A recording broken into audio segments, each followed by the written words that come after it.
Hello friends, welcome back to my channel. Hello my girl के episode 19 की beginning में Zhao का मेला अच्छे से चल रहा था। सभी से झाओ पूछ रही थी कि उनकी शॉप कैसे चल रही है। गुआन को यीशिन से जेलस होते हुए दिखाते हैं। लियो जैन कुछ भारी सामान उठाकर ले जा रहा था तो यीशिन उसकी हेल्प करने आता है।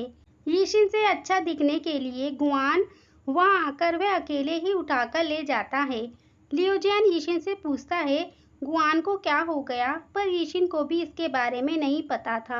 वहां सर जॉय भी आकर सब देख रहे थे। वह भी ये देखकर खुश थे। तभी वहां एक गार्ड आकर एक लड़की से वहां के इंचार्ज को पूछ रहा था। यीशिन उस गार्ड के पास आता है तो वह चिल्लाने लगता है, ये सभी स्टूडेंट हैं, किसने उन्हें अपना बिजनेस करने का परमिशन दी। जॉय सर आके बताते हैं ये वेंचर क्लब का इवेंट है, इसे यूनिवर्सिटी ने मंजूरी दी है। गार्ड वहां से चला जाता है। यीशिन सर को थैंक्स करता है। देन उनका वह इवेंट खत्म होने के बाद हु और जैनी का प्यार दिखाते हैं। जब कियान और झाओ अपना सामान लेकर वापस अपने डूम में जा रही थी तो झाओ कियान को हेल्प करने के लिए बाद में ट्रीट देने को कहती है, तो कियान उसे बाद की जगह अभी देने को कह रही थी क्योंकि कैंटीन अभी खुली है। झाओ उसे बताती है उसने यीशिन से कहा था कि वह उसके लिए सूप खरीदेगी तो वे तीनों एक साथ डिनर करेंगे, पर कियान उन दोनों को ही साथ जाने को कहती है और बोलकर हंसने लगी थी। झाओ के पूछने पर वे बताती है कि झाओ का करियर और लव लाइफ दोनों फल फूल रही हैं। वे खुलकर पूछती है कि क्या वह यीशिन और अपने बारे में सबको नहीं बता सकती। झाओ कहती है बस वह उसका छोटा भाई है। कियान समझाती है अगर तुम्हें कुछ हो जाता है तो उसे बहुत चिंता होती है और उसे कुछ हो जाता है तो उसका भी यही हाल होता है। कोई सगे बहन भाई एक दूसरे की इतनी परवाह नहीं करते। जाओ मना करती रहती है। जब वे आगे आए थे तो वे दोनों उन दोनों का प्यार देखते हैं तो अजीब फील करते हैं। देन जब वे अपने डूम में आई थी तो कियान वैनजी को ये बताती है, जिस पर वह भी काफी खुश थी। जब यीशिन का झाओ के पास फोन आ रहा था तो कियान उसे छेड़ते हुए कहती है कि उसने सच कहा था, वह घबरा रही है। वे दोनों झाओ का आंसर सुनने बैठ गई थी, पर झाओ यीशिन से कह देती है कि वे आज थक गई है तो नेक्स्ट टाइम ट्रीट देगी। कियान झाओ से पूछती है कि क्या वह उन दोनों को रिलेशनशिप में आने से रोक रही है। झाओ कियान को मारने लगती है। वे बचकर अपनी जगह में चली गई थी। देन वे दोनों झाओ को चिढ़ाते हुए बाहर चले जाते हैं। तभी उसके पास यीशिन का मैसेज आता है कि उसे खाना ऑर्डर किया है, उसको सोने से पहले कुछ खाना चाहिए, वे उसका वेट कर रहा है, जिस पर वे काफी खुश हो रही थी। वे अपनी खुशी को छिपाते हुए और अपने आप को ठीक करते हुए यीशिन के पास पहुंच जाती है। यीशिन बताता है उसे चिंता थी कि उसे भूख लगी होगी। झाओ की खुशी बढ़ ही रही थी। तभी यीशिन उससे पूछता है वे बिना जैकेट के बाहर क्यों आ गई। वे उसे वापस जाने को कहता है, नहीं तो ठंड लग जाएगी। देन वे दोनों एक साथ टर्न करके बाय करते हुए चले जाते हैं। जब वे खाना लेकर जा रही थी तो वे सोचती है कि वे उसे रूम में नहीं ले जा सकती, तो वे उसे वहीं बैठकर खाने लगी थी। यीशिन जब डूम लौट रहा था तो हु भी उसके साथ आ जाता है। गुआन ने झाओ के मेले से कुछ खरीदा था। यीशिन के वहां आते ही गुआन उसे रख देता है। झाओ के रूप में सभी ने फेस मास्क लगाए थे। उन्हें देख झाओ भी कियान से मांगती है। कियान की हैरानी से देखने पर उसे लगता है कि उसके पास मास्क खत्म हो गए हैं, पर कियान उसे रोककर स्पेशल मास्क देती है।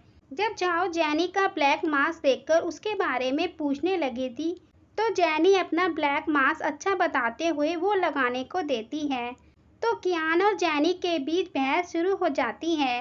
तभी वैंजी बीच में आकर अपना मास्क सबसे अच्छा बताते हुए वो लगाने को झाओ को दे रही थी। फिर तो तीनों के बीच लड़ाई शुरू हो जाती है। झाओ उन तीनों का मास्क यूज करने को कहती है।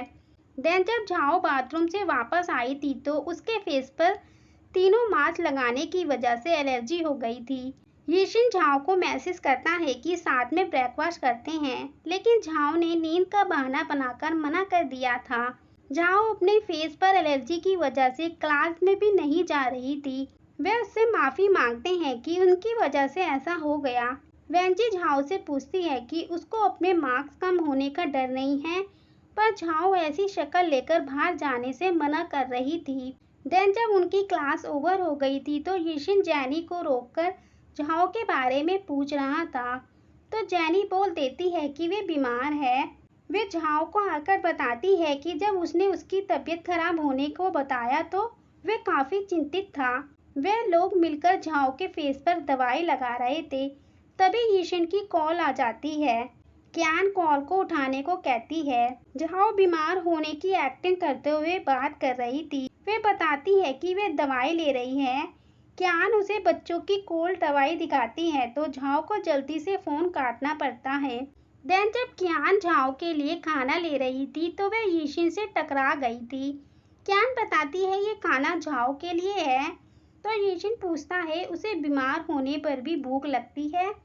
क्यान जवाब देते हुए बचकर निकल रही थी लेकिन यिशिन उसे रोककर झाओ की दवाई देता है। वे बार बार क्यान को रोककर क्या खाना है और क्या नहीं खाना, अच्छे से पानी पीना है, बोले जा रहा था। क्यान परेशान होकर कहती है वे खुद झाओ से वीचैट पर बात कर सकता है। झाओ खाना खाते हुए क्यान को उसका फेस देखने को कहती है पर उसका फेस अभी भी ठीक नहीं हुआ था। क्यान बताती है आज सब अपने अपने कामों से बाहर रहेंगे और उसे अकेला रहना पड़ेगा। झाओ उदास हो रही थी तो वह उसे यिशिन से चैट करने को कहती है। थोड़ी देर बाद यिशिन की कॉल आई थी। उसने झाओ के लिए अदरक वाली चाय बनाई थी पर झाओ बाहर आने से मना कर देती है। लेकिन वह ये सुनकर काफी खुश हो गई थी। तो यिशिन वे चाय खुद वहां लेकर पहुंच गया था। वे चाय वहां की वार्डन को दे रहा था। वार्डन पूछती है कि क्या ये उसकी गर्लफ्रेंड के लिए है। जब यिशिन बाहर निकला था तो तभी झाओ भी अपनी विंडो पर खड़ी आइसक्रीम खा रही थी। दोनों की नजर एक साथ एक दूसरे पर पड़ती है। झाओ यिशिन को देखते ही छिप गई थी लेकिन यिशिन ने झाओ को देख लिया था। वह लड़की बनकर डूब में घुस जाता है। जब वह ऊपर जा रहा था तो वह झाओ से ही टकरा गया था। झाओ यिशिन को देखकर चौंक गई थी और अपना फेस को छुपाकर बैठ जाती है। जब यिशिन कहता है वे अपना फेस ना छुपाए, वे इतना बुरा नहीं लग रहा। वे दोनों एक दूसरे को देखकर स्माइल करते हैं लेकिन तब भी झाओ अपना फेस यिशिन से छुपा रही थी। तो यिशिन वहां रखी क्यान की लिपस्टिक को अपने फेस पर लगा लेता है। वे झाओ को उसकी तरफ देखने को कहता है और बताता है वह तब तक इसे नहीं हटाएगा जब तक उसका फेस ठीक नहीं हो जाता। तभी दरवाजे पर वार्डन रूम चेक करने आई थी। झाओ यिशिन को छुपाकर दरवाजा खोलती है। वे बताती है कि वह सो रही थी, उसकी तबीयत ठीक नहीं थी। वार्डन वह चाय की बोतल वहां रखी देखकर पूछती है कि वे लड़का उसके लिए यहाँ आया था और उसे ढूंढ रहा था। वे झाओ से पूछती है कि वह इसे कब ऊपर लाई, वो तो सो रही थी। झाओ बताती है वे लाने के बाद सोई थी। वार्डन को शक हो रहा था उसके जाने के बाद उसका बॉयफ्रेंड ऊपर आया था। झाओ समझाती है वे एक आदर्श स्टूडेंट है, वे ऐसा नहीं करता जिससे नियम टूटे। वार्डन सब चेक करते हुए जा रही थी। वे झाओ के वहां से एक स्टिक उठा लेती है और ऊपर मारती है। देन फिर वे जाते जाते इस बार जोर से मारती है जिससे यिशिन उठ गया था। इसी पर यह एपिसोड एंड होता है। Thanks to watching.